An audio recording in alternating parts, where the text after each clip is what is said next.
Hola, hi friends, welcome to another session with Spanish. In the last session, we have learned to say the numbers in hundreds. Remember, have you practiced these numbers in Spanish? The best way to practice is to write down your expenditure every day in Spanish and see how much money you are left with.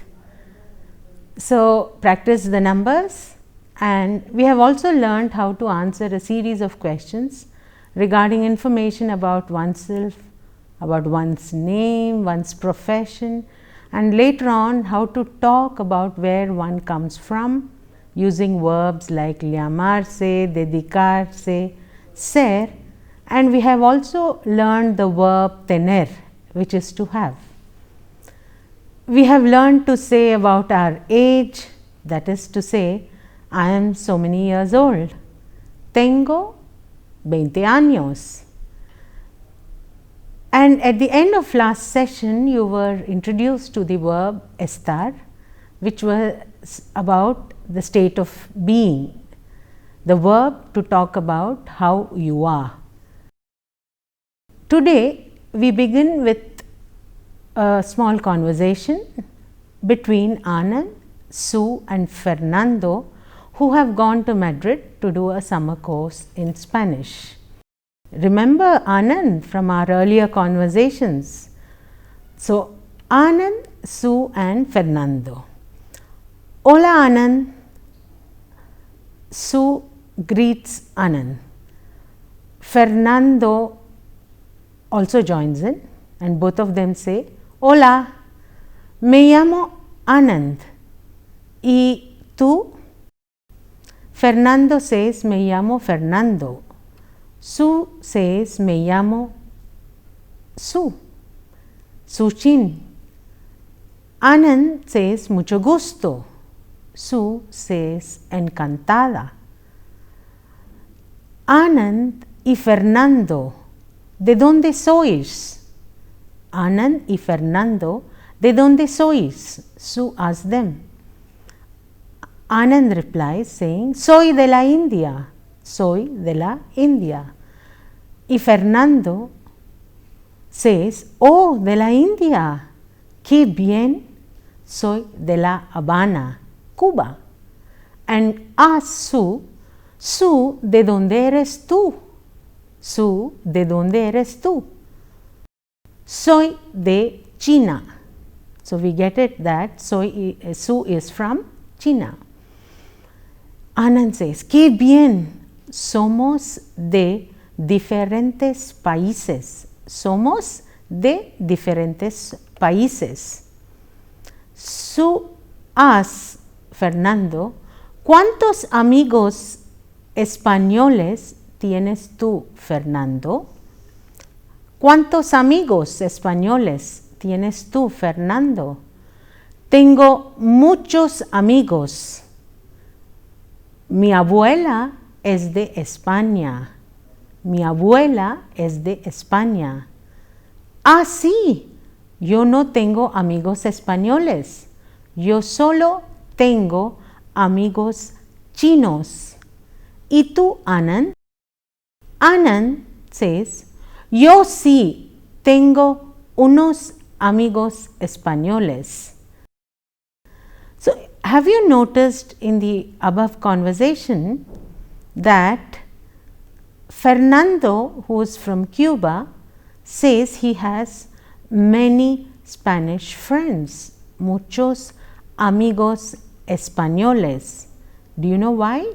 He says, mi abuela es de España. You know, es de España is from Spain. Who is from Spain? Fernando's grandmother, mi abuela. Abuela is grandmother. Mi abuela is my grandmother. So Fernando says, mi abuela es de España. You have also noticed Anand saying, unos amigos españoles. Unos amigos, some friends. There's another expression, qué Que bien, que bien. Que bien is how nice, how nice. So, in today's session, we shall learn articles, definite and indefinite, some expressions with que, like que bien, we have seen, and we will explore how much more we can say with que. Amigos españoles, we have also learnt amigos españoles, Spanish friends. In the last session, we have seen how to say from Spain, I am from Spain. So, now Spanish friends. So, Spain, Spanish. Spain is the country, Spanish is the nationality.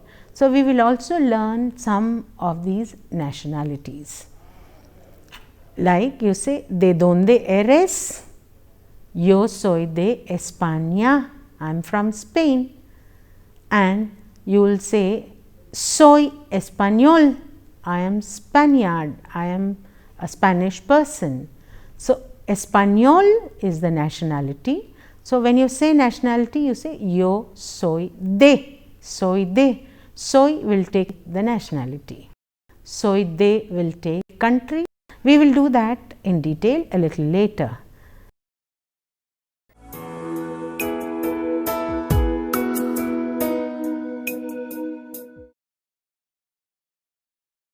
Firstly, let us learn the articles in Spanish.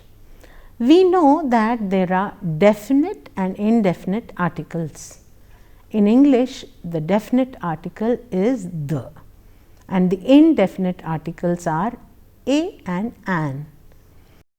Let us first learn the definite article. In Spanish, as we have said, that all nouns are masculine or feminine, singular or plural. The definite article in Spanish are, there are 4 of them, because unlike English, you have masculine singular, feminine singular, masculine plural and feminine plural. El is the masculine singular definite article and la is the feminine singular definite article. The corresponding plural are los for masculine and las for feminine. So, you have el chico, la chica, los chicos, las chicas, and if we look at the equivalent in English, it is all the boy, the girl, the boys and the girls. But in Spanish, for each gender and number, there is a different word. El alumno, la alumna, los alumnos, las alumnas. Let's practice with some more words. Libro, libro is book, book is masculine. El libro, los libros. Casa is feminine, casa is house is feminine. La casa and las casas.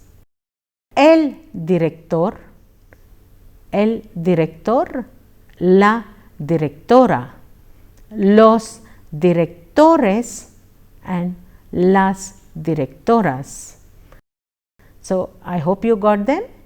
El is for masculine, la for feminine, los for masculine plural and las for feminine plural. The indefinite articles a and an and some, like for plural in English, un is used for masculine singular. For example, to say a book, you say un libro,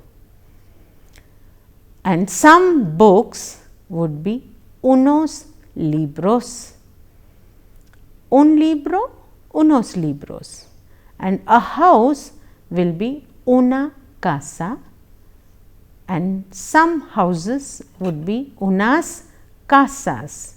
You have noticed that the plural form in Spanish is made by adding a suffix s if it ends with a vowel and es if it ends with a consonant. Unos, unas, una. So, we now have el, la, los, las as definite articles, una, unos, unas as indefinite articles. So, you can practice with the words that we give you in the glossary by putting the appropriate article depending on the case, that is masculine or feminine, singular or plural.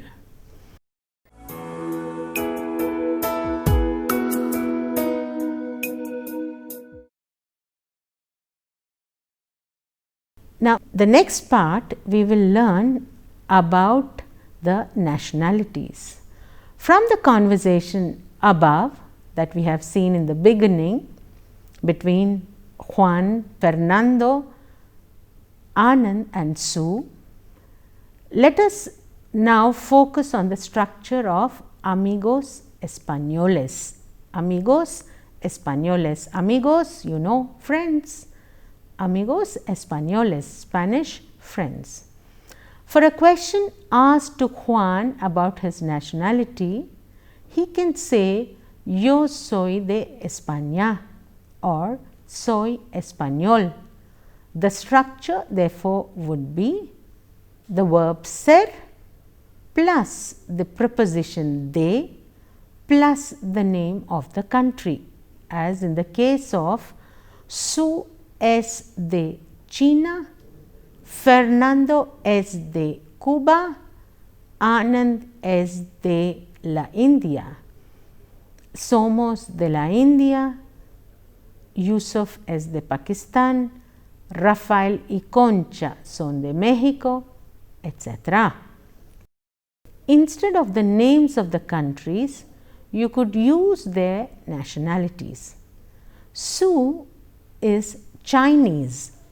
Instead of saying Sue is from China, you say Sue is a Chinese girl. Rafael and Concha are Mexicans. In Spanish, the nationalities also agree in gender and number. Please remember that in Spanish, the masculine gender is denoted by O at the end of the word and A for feminine, and S is suffixed to is added to make it plural, and ES if it ends in a consonant. Here I shall read out some of the countries and their nationalities in masculine, singular and plural, feminine, singular and plural. Japón, you know, is Japan. So, somebody from Japón would be japonés and japonesa. Japonés, japonesa, japoneses. Since it is ending with a consonant S, to make it plural, you add es, japoneses. Whereas in the feminine form, japonesa, since it ends with in a vowel, you just add s, japonesas. Mexico, Mexico, mexicano, mexicanos, mexicanas. Rusia, ruso, rusa, rusos, rusas.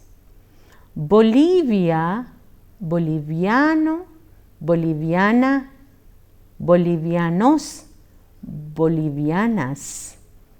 Brazil, Brazil is a little different. Brasileño, brasileño, brasileña, brasileños, brasileñas. Uruguay, uruguayo, uruguaya, uruguayos, uruguayas. Somebody from Venezuela, is venezolano. No, es venezolano. Venezolano, venezolana, venezolanos, venezolanas. And another Spanish country, Guatemala, would be guatemalteco, guatemalteca, guatemaltecos, guatemaltecas. Similarly, you have with every country, Asian, European, they are different nationalities and you can learn them from the glossary.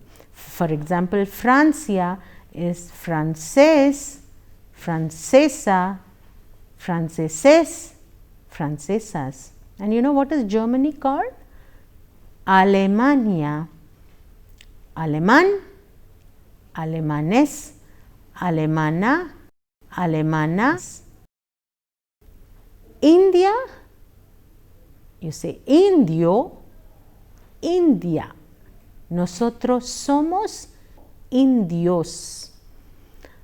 Always remember that when you write, the names of the countries are always written with a capital letter in the beginning, but the nationalities you always write in small letter in Spanish. So remember this and practice them with more countries.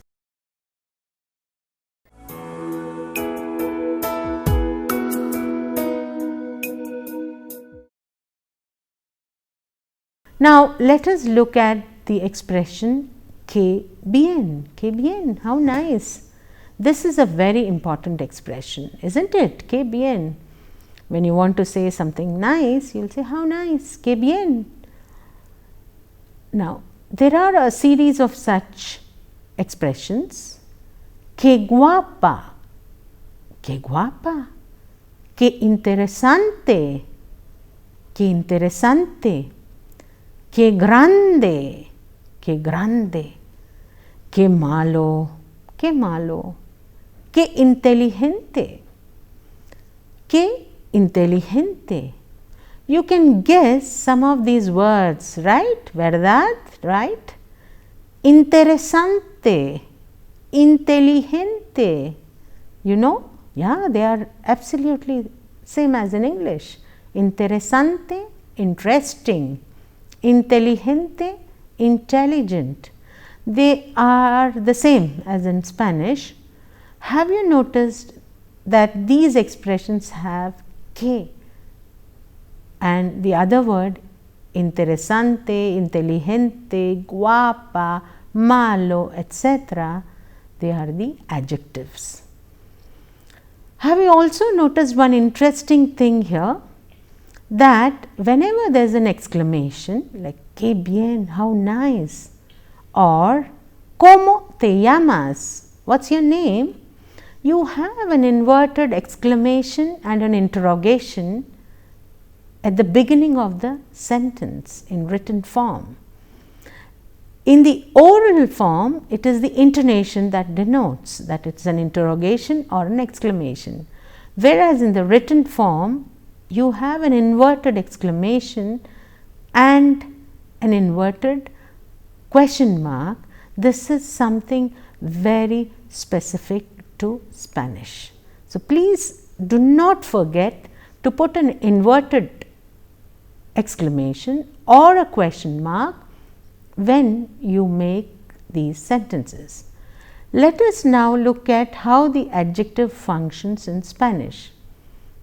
You know very well that an adjective is a word which describes a noun or a pronoun. In Spanish, the adjectives agree with nouns. That is, if a noun is masculine singular, the adjective has the masculine singular form, and the adjective is feminine, it has the feminine adjective form and the corresponding masculine plural and the feminine plural. Let us look at these micro conversations to understand the adjectives better.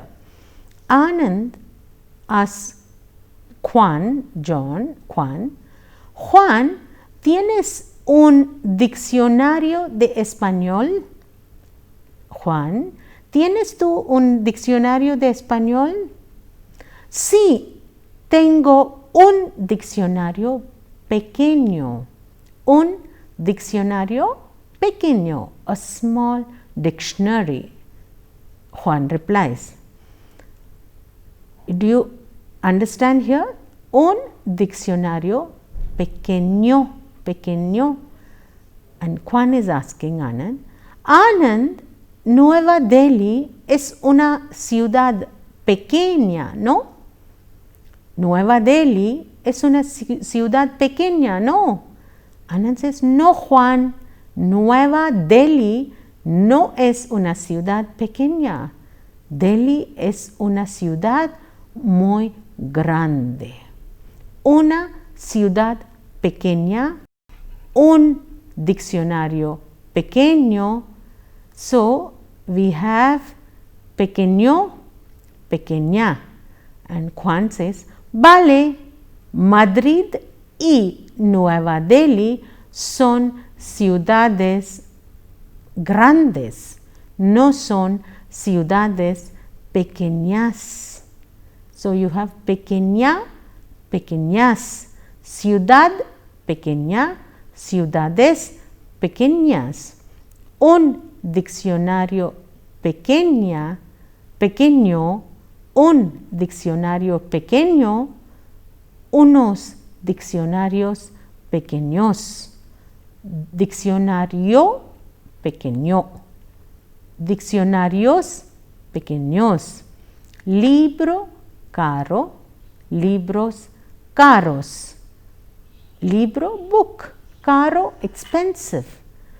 Un libro caro, unos libros caros. You can practice the indefinite articles, the noun with the adjective, singular and plural.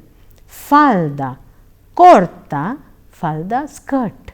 Corta is short, faldas, cortas, short skirts.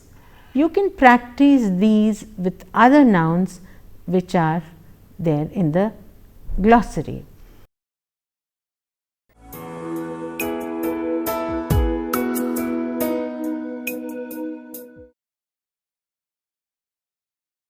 In the last session, you were introduced to the verb tener, to ask about age. There are several expressions with tener, and let us learn some of them today. Tener is the verb to have, and you remember the conjugation. Tengo, tienes, tiene, tenemos, tenéis, tienen. And each time you are introduced to the verb, you just follow the paradigm of yo, tú, él, ella, usted, nosotros, vosotros, ustedes, ellos, ellas. So each time we introduce a verb, we will just conjugate it as per this order or paradigm. So please remember that. So we have learned the verb tener, and in the beginning of the session, Fernando, while having a conversation with Anand and Sue, says, tengo muchos amigos españoles. I have many Spanish friends. You have learned to say have. Tengo muchos libros. I have many books. ¿Tienes la clase de español hoy? ¿Tienes la clase de español hoy? Do you have the Spanish class today? At this juncture, I would like to draw your attention to the Spanish grammar. There is something very specific here. When you say Spanish class in English, in Spanish, you don't say español clase, but you use a preposition de, which means of or from, and say clase de español, that is Spanish class, and literally means class of Spanish, meaning Spanish class. So I repeat, ¿tienes clase de español hoy? Do you have Spanish class today? You say, sí, Tenemos. Yes, we have. Yes, we do have. Si tengo o sin tenemos. Yes, I have or we do have. How would you say Spanish book? Libro de español. Or Spanish novels. Novelas de español. Juan's professor would be el profesor de Juan. El profesor de Juan. So you use this preposition de, like if you say Anand's book would be el libro de Anand, or if you want to say Gabriel Garcia Marquez's novels would be las novelas de Gabriel Garcia Marquez, or for example Neruda's poems, the famous poet Pablo Neruda, los poemas de Neruda, etc. How would you ask Juan if he has Marquez's novels? You would say, Juan, ¿tienes novelas de Márquez? ¿Tienes novelas de Márquez? Sí, sí, tengo la novela famosa 100 años de soledad. What is he saying? Yes, I do have his famous novel 100 Years of Solitude. Another expression with the verb tener is tener tiempo. Tener tiempo is to have time. Like if you want to ask somebody, do you have time, which means are you free, in the sense I need to talk to you, do you have some time? You will say tienes tiempo. Tienes tiempo. In an informal situation, you are asking a friend if he or she has time. And in a formal situation, like you are asking a teacher, you will say, Profesora, ¿tiene usted tiempo? Do you have time? And the profesora, suppose if she has time, she says, sí, sí. Yes, of course. Por supuesto, of course. Or the profesora can say, no tengo tiempo. I'm busy. Estoy ocupada. I'm busy. Estoy ocupada. Now, you remember this is from the verb estar, which is to be. And you have learned that estar is used to say you are fine, estoy bien. Here you are also learning to say I am busy. So this is another use of estar. In the next session, we shall learn more about the differences of ser and estar and look at some more expressions with tener and some more verbs. For now, ya está. This is it. Adiós. Hasta luego. Muchas gracias. Thank you.